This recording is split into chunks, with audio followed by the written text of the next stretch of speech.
Ha habido grandísimos jugadores en la historia del fútbol español, que si Xavi, Iniesta, Butragueño, Luis Suárez Miramontes, Xavi Alonso, Sergio Ramos, Raúl, David Villa, pero ¿sabéis qué? Muy pocos son los que tienen el Balón de Oro. Y España, al parecer, no es un país que haya tenido los jugadores lo suficientemente destacados como para que aquellos señores de France Football decidan darle suficientes balones de oro. Yo qué sé, será que los españoles no tenemos buenas canteras. Porque si consideramos a Alfredo Di Stéfano como español en vez de como argentino, España aún así estaría a la altura de la Unión Soviética en balones de oro, y Argentina seguiría siendo la primera en cuanto a los países que más jugadores con balón de oro ha tenido, incluso sin Di Stéfano, por lo que las cosas tampoco cambiarían demasiado. Así que amigos, hay una realidad que es evidente en el panorama futbolístico internacional. El jugador español no tiene marketing, o al menos raro es el jugador que lo tiene, y este es considerado como el gran fallo de la campaña del Balón de Oro de Raúl González Blanco, en su infame segundo puesto en el año 2001. Pero ¿por qué son tantas voces las que gritan al cielo con lo que aquel año sucedió? ¿Era realmente Raúl González merecedor de aquel Balón de Oro? ¿Es realmente tan injusto que el nacido en Madrid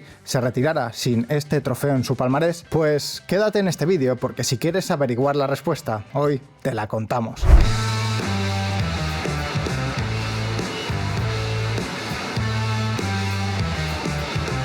Siempre ha habido mucho debate sobre a quién se le considera el mejor español de todos los tiempos. Como hemos mencionado antes, si llegásemos a considerar a Di Stéfano español, pues bueno, ese debate ni existiría. Pero claro, al haber nacido en Argentina, además de otros motivos, se le suele asociar más con la albiceleste que con la selección española. Aunque, de hecho, por si no lo sabíais, Di Stéfano sí que jugó partidos con la roja. Pero, sin embargo, para este vídeo no lo vamos a contar como español. Por cierto, si os interesa un poco más sobre este tema, Di Stéfano ganó una Copa América con Argentina en el 47. Fue después de eso que se nacionalizó español en el 56, aunque en realidad nunca llegó a jugar ningún partido del Mundial con España, aunque sí jugó partidos con la selección. En todo caso, al único español que se le puede proclamar como el único español ganador del Balón de Oro sigue siendo el mismo de siempre.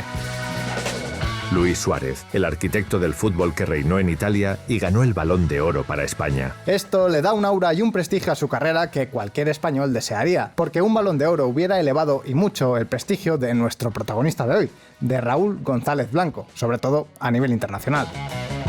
Es un escándalo que Raúl no haya ganado el Balón de Oro, llegó a decir Francesco Totti en una ocasión. Raúl se merecía ganar el Balón de Oro. No estamos hablando de unas declaraciones fruto del amiguismo o del favoritismo personal. Es que los números de Raúl González han sido francamente muy especiales. Por ejemplo, comparándolo con los delanteros españoles más prolíficos, que han sido Butragueño y David Villa, su carrera es una locura. Esto es Raúl, esto es David Villa y esto es Butragueño. Respecto a su media global de carrera, podemos observar cómo el que llega a picos más altos es Butragueño en la Copa de Europa o Villa con la selección, y especialmente meritorio lo de Villa, porque jugó más partidos que Butragueño con la selección que él en la Copa de Europa, pero el que llegó a promediar unos números más redondos en las tres competiciones fue Raúl González, especialmente con su grandísimo promedio en Champions. Sus números le han convertido en uno de los máximos goleadores de la máxima competición continental, solo por debajo de auténticas leyendas de este lustro como los típicos Cristiano, Messi, Benzema o Lewandowski. Como única pega que se le puede poner a la leyenda madridista es no haber tenido un promedio goleador al nivel de David Villa, aunque aún así sigue siendo el segundo máximo goleador de la historia de la selección, mientras que ni David Villa ni Butragueño se asoman entre los 15 máximos goleadores de la máxima competición europea. Y eso que David Villa jugó en la selección que ganó el Mundial y la Eurocopa, y que además jugó en el Barça más potente de toda la historia. Raúl, sobre todo, ha tenido momentos de mucha grandeza que le llegaron incluso a alzar con el Balón de Plata en 2001, aunque para muchos su carrera debería haber sido recordada con el trono supremo. Balón de Oro 2001, el más polémico del siglo XXI. Aquel año, 2001, fue un escándalo. Consideraban incomprensible que el jugador blanco no hubiera sido premiado con el Balón de Oro por sus 46 goles en aquel año natural, siendo el máximo goleador de la Liga y de la Champions, además del ganador del Trofeo Nacional. Sin embargo, Michael Owen, que fue el ganador de aquel año, recibió 176 votos, pero Raúl se quedó sorprendentemente en 140. A Raúl le perjudicó durante toda su carrera su hermetismo y su poca afición a salir en los medios de comunicación. A Raúl siempre le faltó algo más para ser más mediático. De hecho, el propio Florentino Pérez lo tenía clarísimo.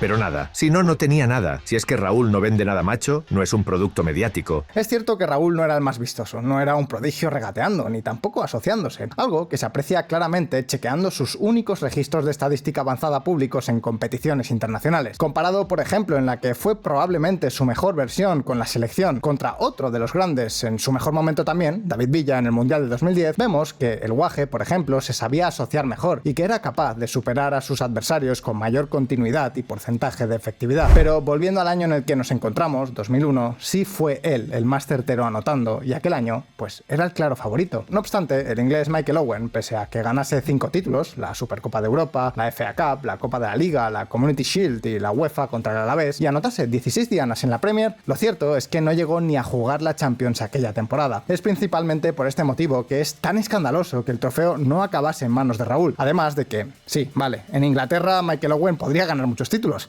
pero es que en Inglaterra se juegan muchos más títulos que en España. En España, pues, se juega la Copa, la Liga, juegan también la Champions y, bueno, luego están las Supercopas, pero en Inglaterra se juega mucho más. Así que, por motivos no demasiado claros, se decidió primar más los factores que favorecían a Michael Owen y no a Raúl. Inglaterra ha humillado a Alemania en Múnich al derrotarla por una contundente goleada 1-5, con hat-trick de Michael Owen incluido. Aquel partido fue la mayor goleada en tierras alemanas desde un 0-6 contra Austria hace 70 años en Berlín, y el hat-trick del inglés pesó mucho en la memoria de los votantes, principalmente porque fue 2 días antes de que se celebrase la votación, así que algo pesó mucho en el subconsciente de los votantes, y por supuesto fue algo con lo que ganó muchos votos a favor suyo, pero sobre todo se los quitó a otro gran adversario por el primer puesto, Oliver Kahn.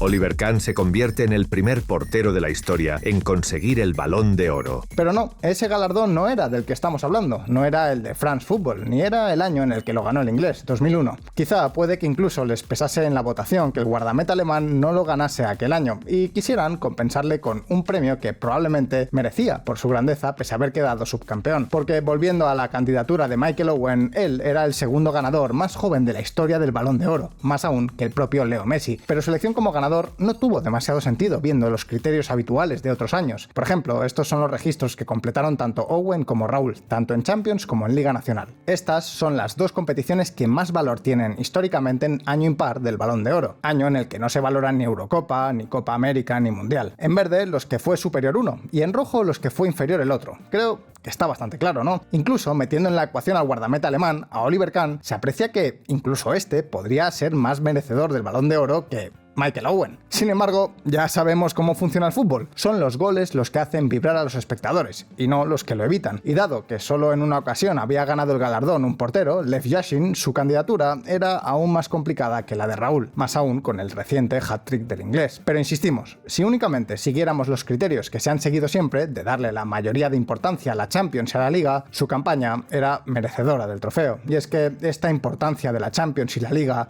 no nos la inventamos nosotros. Fijaos en los resultados de los anteriores 7 balones de oro a ese año. La tendencia era evidente. O el jugador hacía un año excepcional a nivel de cifras en Liga o Champions, o su equipo, a nivel colectivo, había hecho un año para la historia, siendo el jugador de primera espada o el líder del equipo quien se llevaba el trofeo. Este, por ejemplo, era el caso de Matthias Sammer, que se llevó el trofeo en un año en el que consiguió ganar la Eurocopa con Alemania, del mismo modo que también ganó el campeonato nacional liguero con el Borussia Dortmund. La cuestión es que los criterios de votación eran prácticamente siempre los mismos. Existían dos posibilidades: o bien, como acabo de mencionar, el jugador hacía un año excepcional a nivel de cifras de Liga o Champions, o su equipo a nivel colectivo se proclamaba campeón de Liga, Champions o, dependiendo del año, pues se consideraba si había ganado el Mundial, Eurocopa o Copa América. Y si este no era ninguno de los casos, pues se daba el premio al que tenía la suma de ambos factores más equilibrada. Pero bueno, ya sabemos cómo van estos trofeos. Al final, si a Raúl le faltó marketing, siempre lo iba a tener complicado. Como es, por ejemplo, el caso de su actual compatriota Rodri Hernández, un jugador sin redes sociales. Y eso, sumado a la posición en la que juega, pivote defensivo, pues probablemente le lleve a que nunca lo vaya a ganar. Pero por nivel, desde luego, estaría muy lejos de ser una locura que el jugador del Manchester City lo acabara ganando. Al final, estos premios suelen ser muy subjetivos. Ya sabéis, tan subjetivos que al final depende de los votos de la gente, por lo que nunca va a haber unos criterios 100% exactos y justos que seguir. Y si no, que se lo digan al último Balón de Oro de Messi, que creo que la mayoría estaremos de acuerdo que muy merecido, pues tampoco fue. De todas formas, ahora el turno es para vosotros. ¿Pensáis que Raúl se merecía este Balón de Oro? ¿Fue este quizá el Balón de Oro más barato de todos los tiempos? Escribidnos en comentarios quién fue para vosotros el justo ganador de aquel trofeo. Por nuestra parte, nada más que añadir. Simplemente déjanos lo que piensas en los comentarios. Y como siempre, dale a like si te ha gustado este vídeo. Y no te olvides de suscribirte a Visual Fútbol para no perderte ninguno de los siguientes. Un saludo y hasta pronto.